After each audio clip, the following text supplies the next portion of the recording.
The Women of Ill Repute, with your hosts, Wendy Mesley and Maureen Holloway. So, Maureen, I got a question for you. Who said every action has its equal opposite reaction?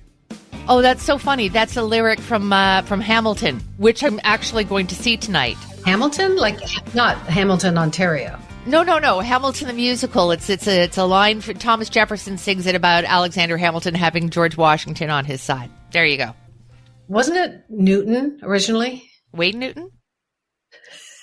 No, Sir Isaac Newton. You know, the third law of motion, for every action in nature, there's an opposite reaction.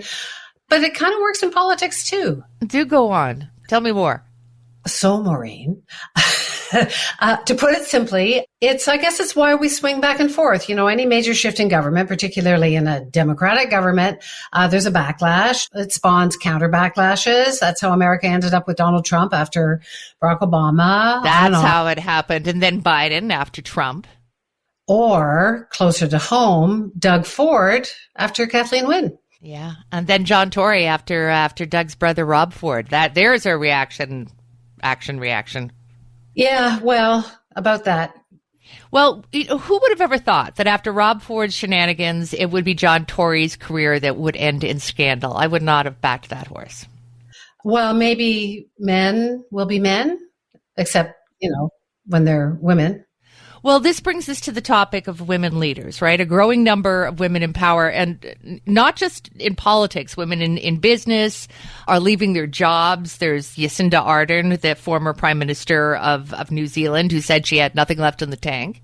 Yeah, Nicola Sturgeon, who talked about brutality in modern politics. Women leaders in every sector are leaving their big jobs. They're calling it the big breakup, whoever they are. Here we thought we were closing the gender gap. We thought we were getting somewhere. Well, I don't know. It's not the end of time, but we'll see. But it is kind of like how we started this whole thing, like I was saying, that every action has an equal reaction. You didn't say that. Fig Newton said that. I don't think it was Fig Newton.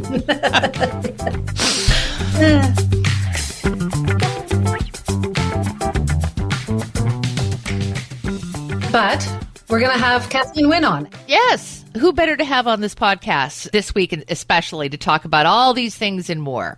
Yeah, so Kathleen Wynne, she joins us. And if you've been watching, if you're a paid subscriber and you can see video, you can see she's got long hair. Oh, my God. Yeah. Hi, Kathleen. Hi, Wendy. Hi, Maureen. Hi.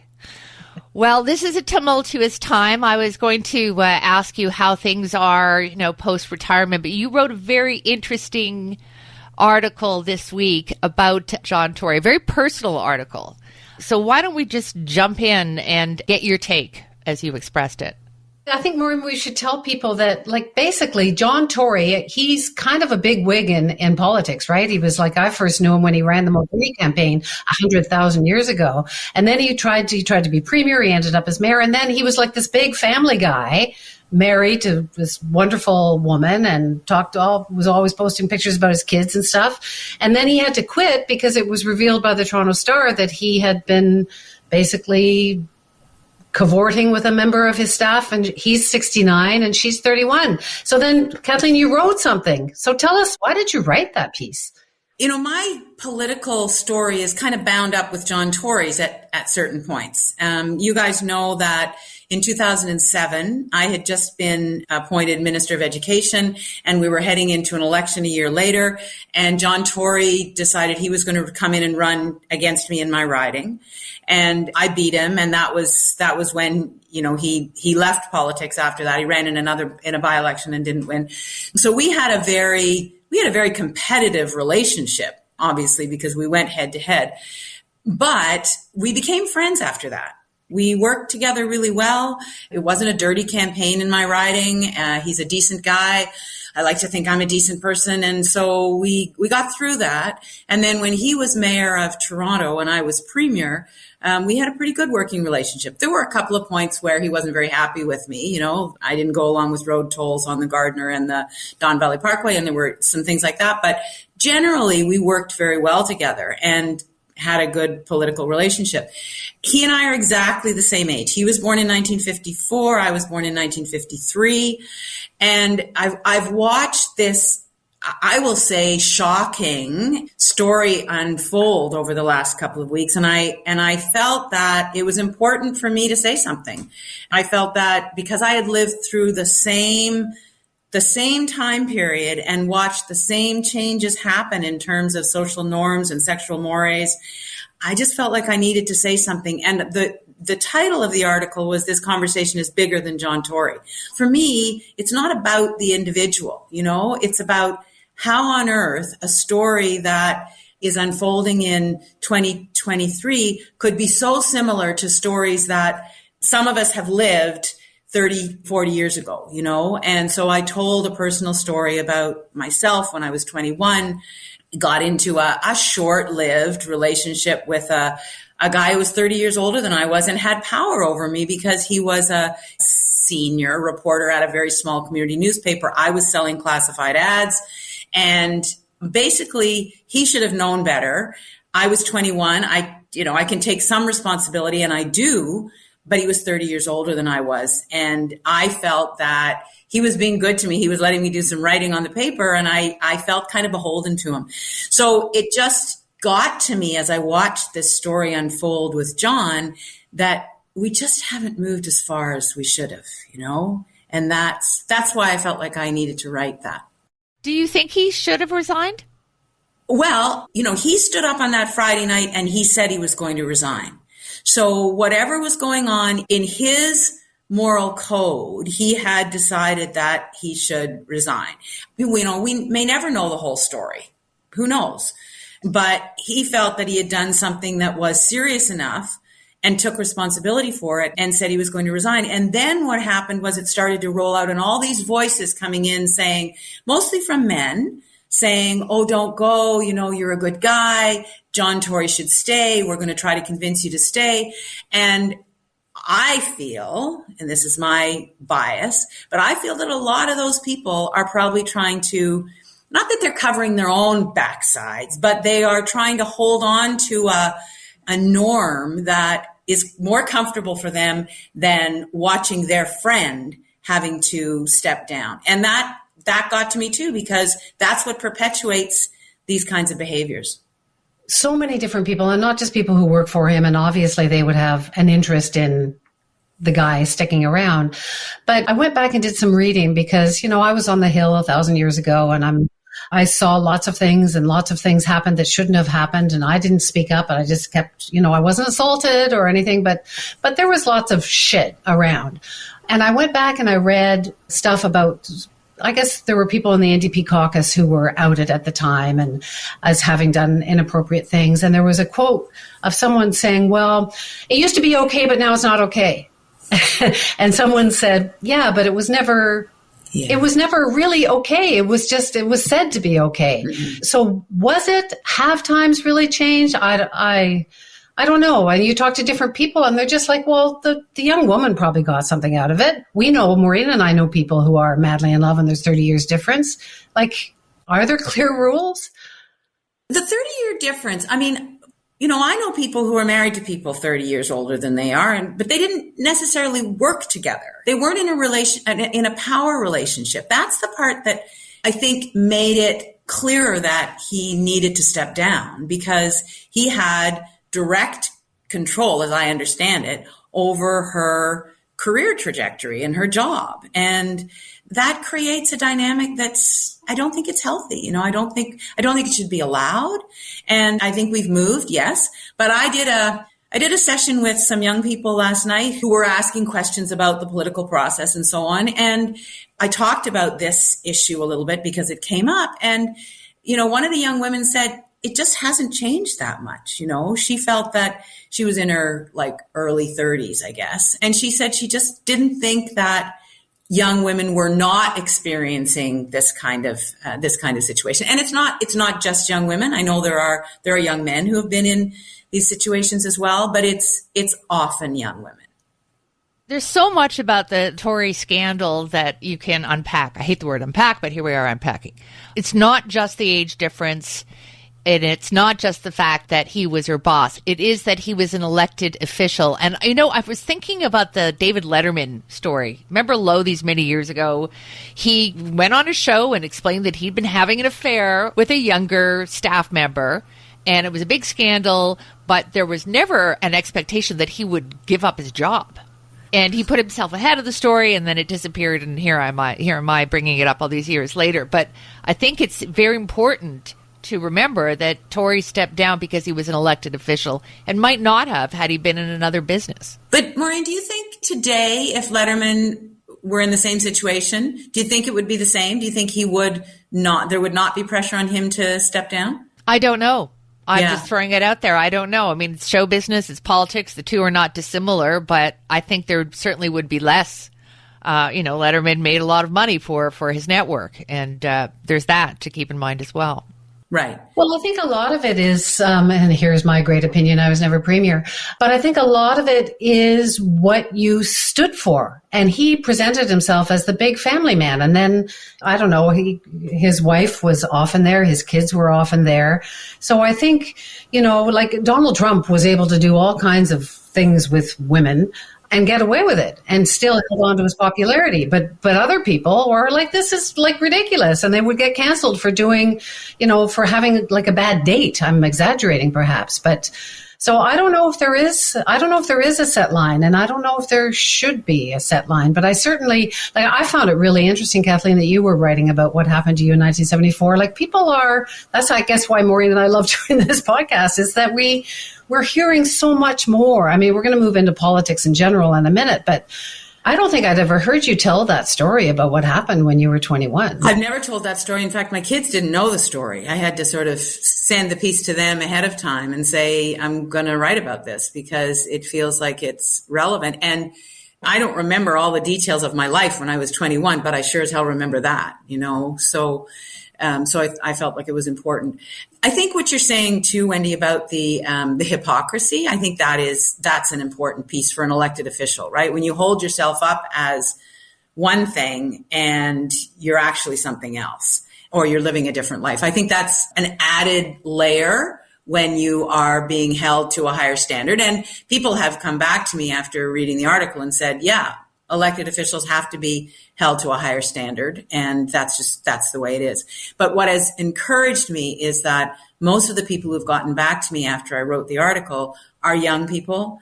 And they've said, thank you for writing it. It was important. And you know what? If it helps one young person put it in context, then I think that's a good thing, because it's a confusing world, Yeah, there was a lot of pressure on the Hill when I was there 1,000 years ago. There weren't very many young women. I think it was 90% men. And yeah, I mean, Maureen, you've done it. You just you push ahead. You just do your thing, and you say to some guy who's acting like an asshole, you're an asshole, back off. And it's just life, and life goes on. So I think it is good that there is a certain hypocrisy, I think, in some people being punished more than others, as a different kind of hypocrisy. But I think it's good that we're saying, no, you can't do that. That is inappropriate. But it is good. But this sort of brings us to the other part of this conversation that I'd love to hear from Kathleen about. And that's when you enter public life, and, you weren't always in, but when you did, it was at a different stage in your career. You would come out, you were with your partner, Jane. When you go into politics / public life, you know that you have to be an open book. And even if you are, you have to be ready to withstand absolutely unfair criticism. And for you in particular, not just a woman, but as a gay woman, you had to know that it was going to be brutal. And it was. Yeah. And, I made very sure that I gathered my family around me. I first ran for office in 1994. That was kind of my step into the political realm. It was for school board and it was local.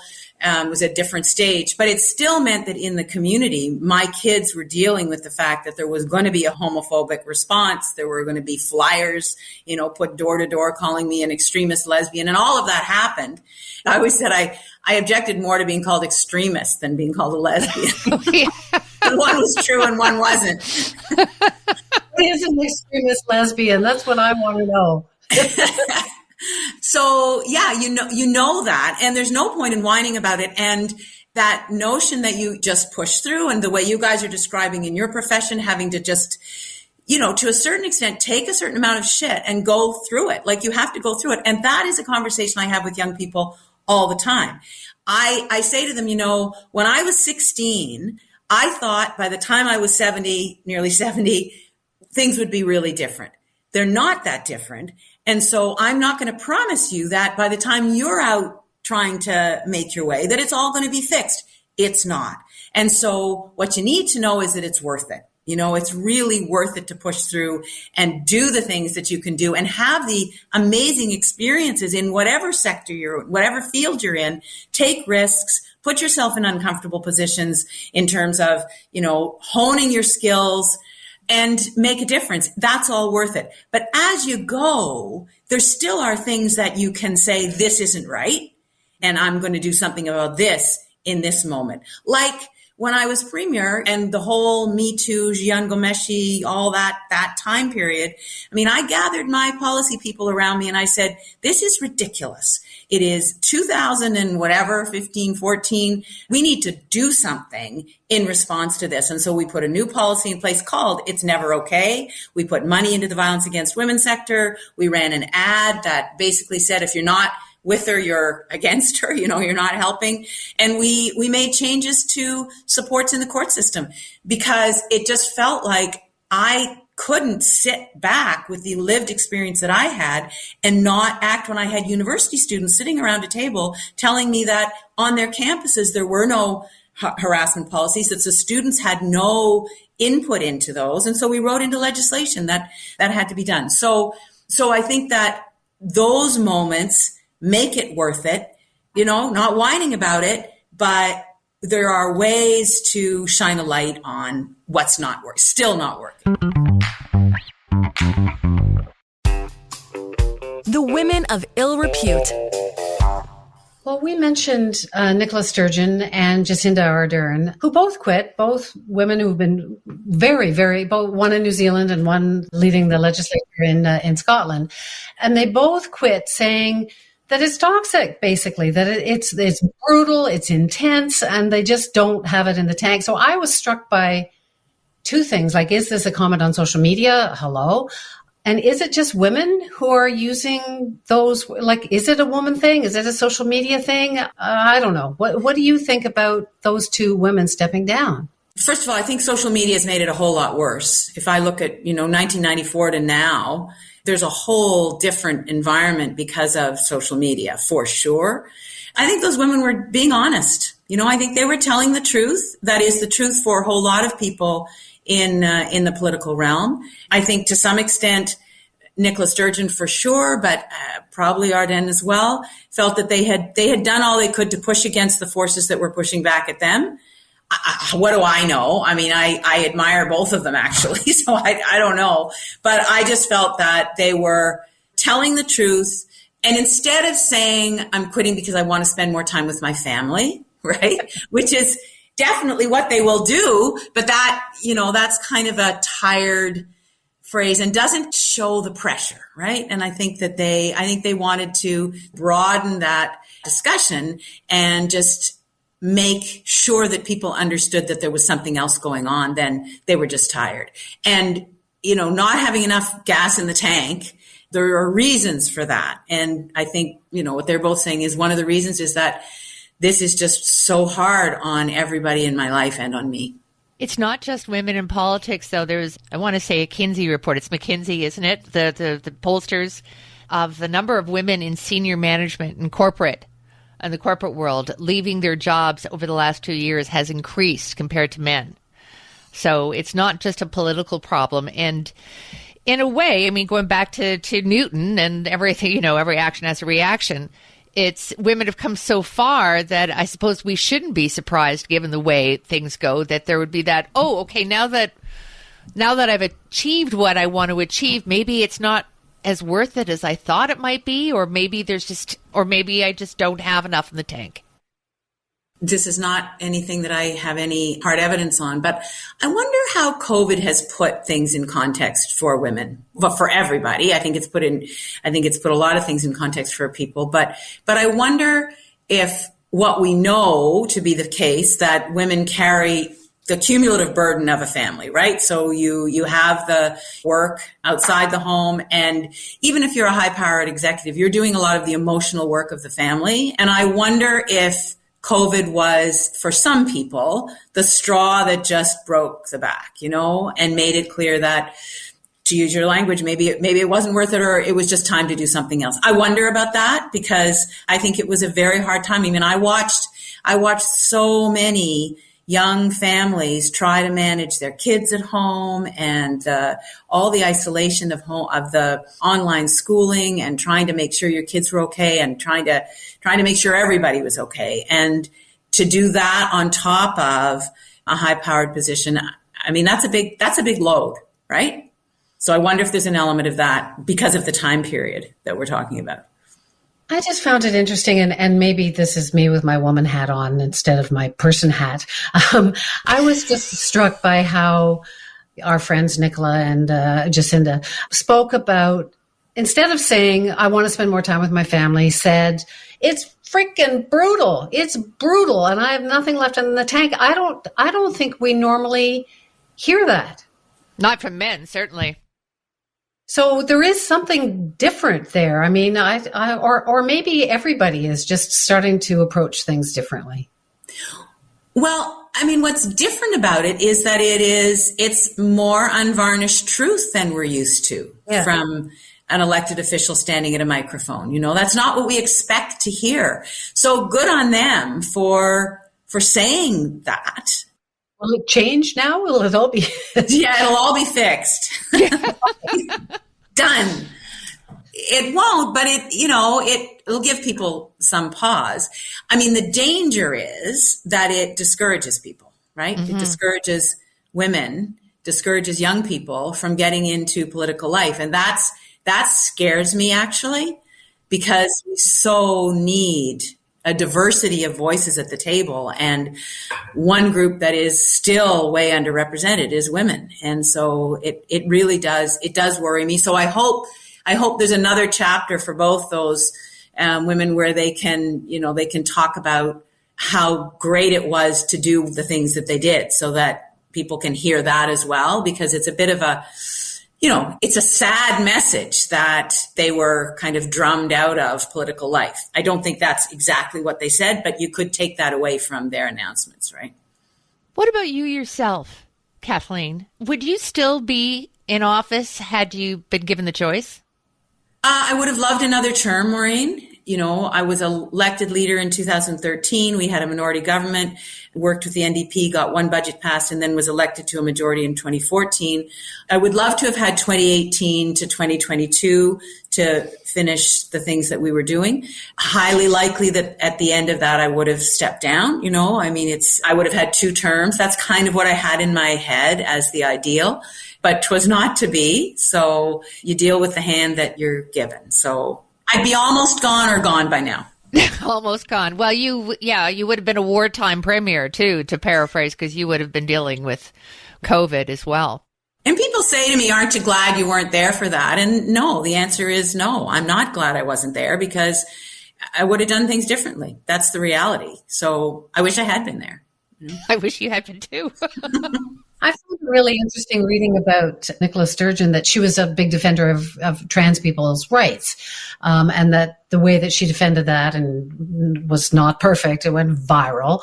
And a huge part of your plank was changing sex ed. And people were like, no, so I guess it raises the whole question of what's right and wrong in politics. Like, do you push people ahead because that's how you affect change, and sometimes change is needed? Or do you listen to what people want and do what the people want?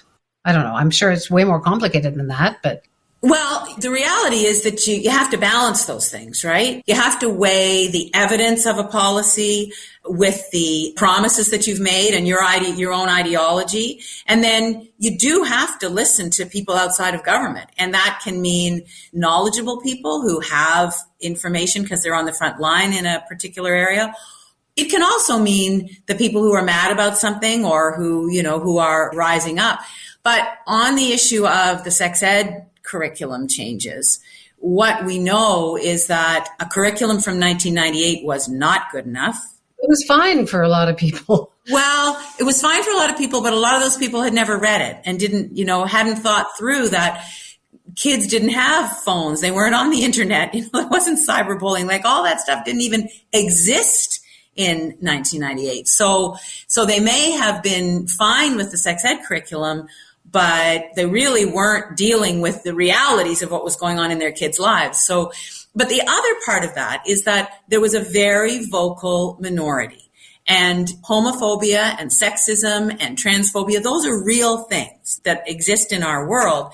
And so the very loud voices that were led by people like Charles McVitie, who's a deeply homophobic guy, those were the voices that we heard. And we knew from polling that had been done and information we had about public opinion that the vast majority of people in the province were fully supportive of a new sex ed curriculum.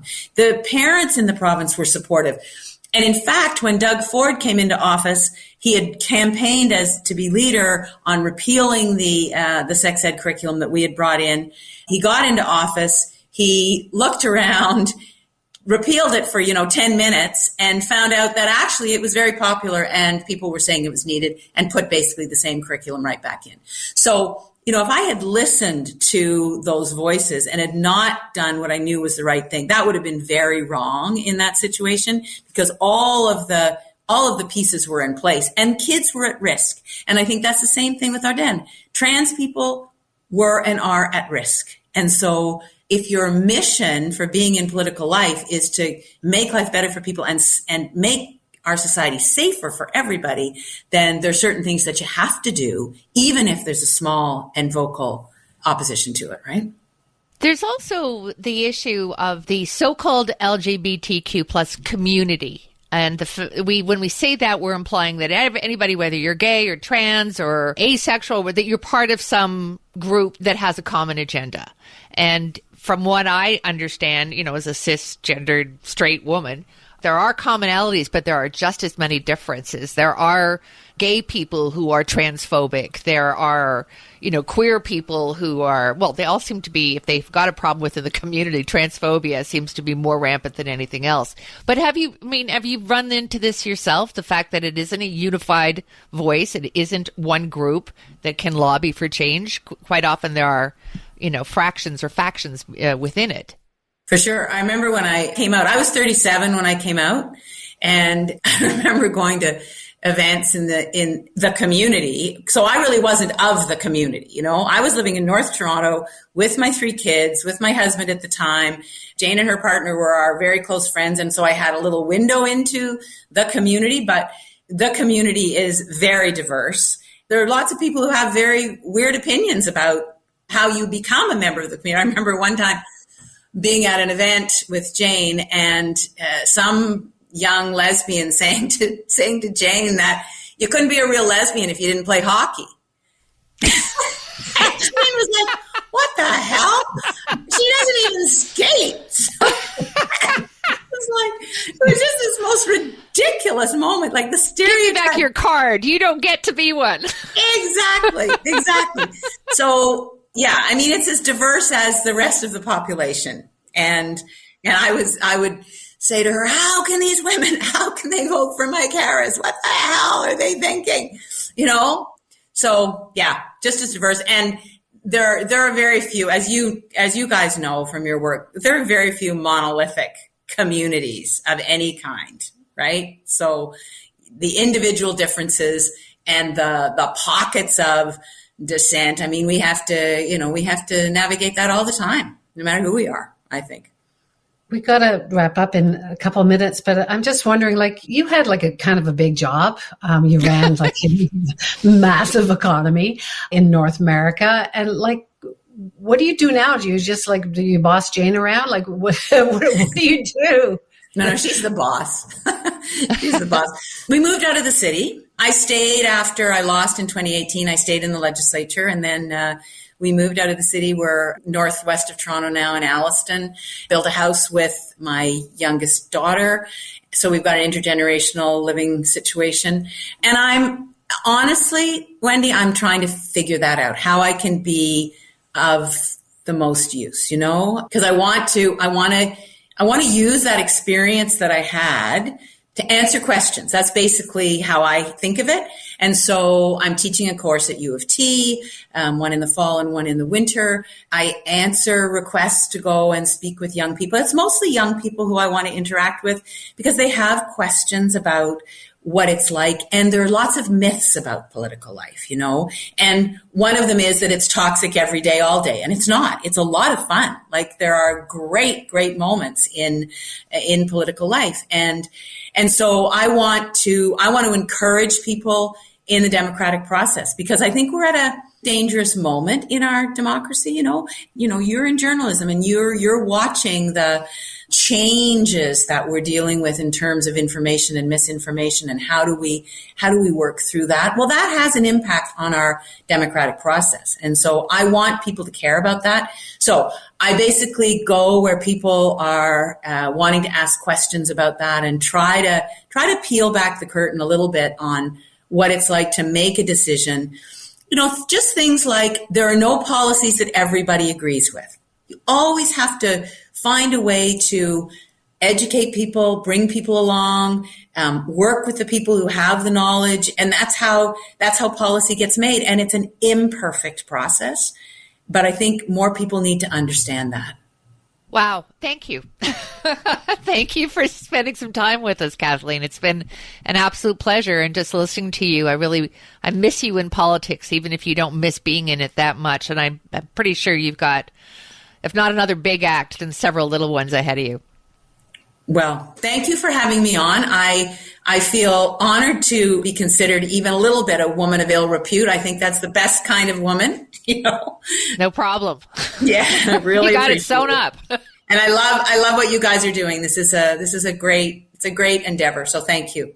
Well, we're thrilled. We wanted you to come on from the very beginning, but it's just it's important to get a really nice mix of people. And I just thought your thoughts on what it's like as a woman in politics these days would be really interesting. And John Tory, I'm sure, is going through his own rough spot right now. You went through one a while ago, which was, I think you would say was not inflicted in the same way. But, oh, well, he had fun. Oh, well. I think just about everybody who reaches a leadership position, I'm going to say in politics, but I think in other spheres as well, there's a healing, there's a transition process that happens afterwards when you leave. And we have to be honest about that. And there's an adjustment period. So I feel for John as a human being because he's going through a very rough time right now. And who knows, we inflict pain on ourselves. We have pain inflicted on us. And that's kind of the human condition. And I don't mean to be all philosophical, but that is kind of the reality. So thank you for doing your bit to help us talk about these things. Oh, well, it's our pleasure. Yeah, it's lovely to speak to you. And the long hair is very cool. Well, stay tuned. Who knows how long it'll last? We'll see. Did you vote for Kathleen Wynne? Oh, well, this is a really big can of worms. I don't vote, which, I was a journalist for 1,000 years. And when I was like a child, I moved to Quebec and I thought, well, there's a referendum happening. I just moved here. I don't think that my opinion is really important, and I'm not going to vote as an Anglophone, and I'm certainly not an Francophone, so I didn't vote. And then I moved to Ottawa, and I've been covering, I know, and my husband is like, this is your democratic right. You need to make a difference. So I'm shocked. As you can see, I'm shocked. We'll have to do this another time. Yeah, all that time on the Hill, and she never. I had no idea that you were. I mean, you're political, but you're apolitical. That's. I take pride in the fact that I've never missed an election of any kind, from federal to cottage municipal. I think I'm free. I think I could probably vote. I just wish I could get excited. I know that's usually the case. I don't respect people who say, "Oh, I can't be bothered." But if you make a conscious decision not to vote, I guess I respect that too. Well, that's what I say anyway. She was amazing. I'm so glad. I was worried that, people go through politics, and we were sort of warned, well, careful, she can be a little political. And she was at the end, or her sort of government can fix everything kind of thing shone through at the end. But it was, I'm still thinking of, she wrote that piece about when she was 21 years old and feeling like a failure and feeling like this guy could really help my career. And he's 30 years older than me and he's not going to do anything. And so, maybe I'll go to his apartment or whatever, because, he's old. So that will never, and then of course it wasn't that way at all. But I just think of her telling her kids, like after all this, telling her kids about letting your kids see under the curtain. That's a tough one in itself, writing about your past or most kids. I don't think my kids have any interest in me outside of the vision of their mom that they have. If I try to tell them something, quite often they're like, whoa, no, that's okay. Too much information. So yeah, that must have been something. My daughter, I try not to talk about her too much, but she recently told me that my mother, I was raised by my mother alone. We were very close, blah, blah, blah. And that my mother, when she was entering dementia, told our daughter, her granddaughter, top secret, but my husband, your grandfather, he was gay. And Kate thought that was like a huge secret. And she came to tell me, and I'm like, well, yeah. Wait, Kate didn't know until your mother was dying? I think she was like 9, but I didn't tell people because it was my mom's secret. And maybe when she was older, I would have told her. She was like, I think Nana's really lost it because she said that her husband was gay. And I'm like, so I don't know. I think there are certain things that you keep from your kids for various reasons until a certain age. And then you tell them. My mother wasn't in a same-sex relationship at the end of her life. But my mother was also kind of homophobic. It was like really weird, that generation was, no, of course not. So it's, all these secrets. And she's probably feel that. That's her spinning in her grave right now because I am actually saying this in public. Good thing she's cremated. I don't know. I in the ground, they have the same memories as of when. That's another big discussion. That's even bigger than not voting. But no kidding.